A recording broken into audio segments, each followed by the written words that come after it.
Hello बच्चों, let's read the question. The question says, how has the poet come out of slumber? So जो poet है, जो कवि है, वो किस तरह से अपनी गहरी नींद से बाहर आए हैं? क्या की पॉइंट्स हम ध्यान में रखेंगे इस क्वेश्चन का आंसर लिखते वक्त? सबसे पहला पॉइंट है, the poet awakens from his slumber as he realizes that her love Lucy is no longer a human being and susceptible to death as everyone else.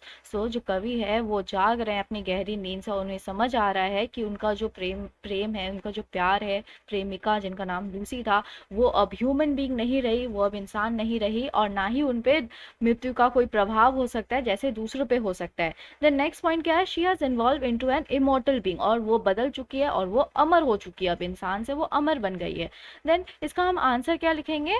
So here we have the answer, the poet awakens from his slumber as he realizes that her love Lucy is no longer a human being and susceptible to death as everyone else. जो कवि है वो अब जाग रहे हैं अपनी slumber से, गहरी नींद से, और उन्हें ये बात समझ आ रहा है कि उनका जो प्यार है लूसी, वो अब ह्यूमन बीइंग नहीं रही, वो इंसान नहीं रही, ना ही वो सस्पेक्टेबल टू डेथ है, ना ही उन पे प्रभाव होने वाला है मृत्यु का जैसे बाकी लोगों पे होगा। Then he views her as a natural super deity because she has involve into an immortal being, और वो उन्हें सोच रहे कि वो अब एक भगवान जैसी बन चुकी है, क्योंकि लिए वो अमर हो चुकी है, जो अब नहीं मर सकती है, right.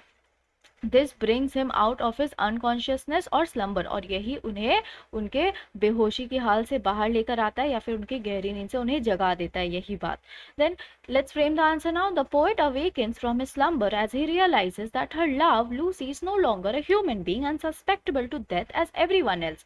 He views her as a supernatural deity because she has evolved into an immortal being. This brings him out of his unconsciousness or slumber.